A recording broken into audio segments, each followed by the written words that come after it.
Hey guys, welcome back, and today we're going to talk about the NikMann-TF model.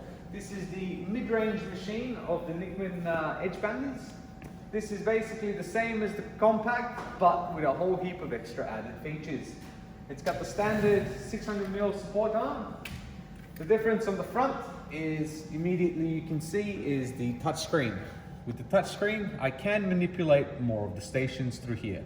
So for example, if I want the infrared light on or off, depending on how cold it is, or if I would like to disengage or engage each independent end saw. This is perfect if you have anything with checkouts.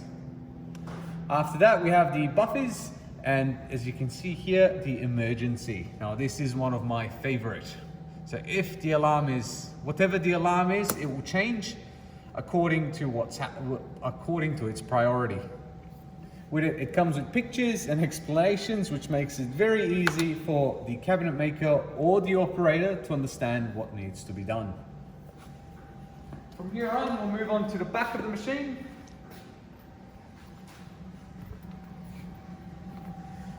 From the start, we have a pre-miller. After that, we have the added infrared light. This is to warm up your panels. From there on, we have the glue pot, the improved tape feeding station. So as you can see, with this design, it allows us to pull much heavier rolls and much larger rolls without any slippages of the edging. From there on, we have the pressure rollers, which have been improved with pneumatic adjustment instead of it being on spring loaded.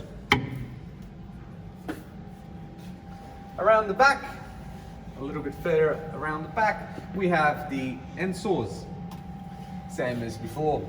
After that, we have the top and bottom trimmers. The difference here being is that these machines, anything with the TF and above, comes standard with a hinge hole kit. The hinge hole kit being that if you cut anything on a CNC and you got the door for the hinges, the machine can run them no problems. After that, you can see we have an extra addition, which is the radius scrapers, followed by the glue scrapers and then the buffers.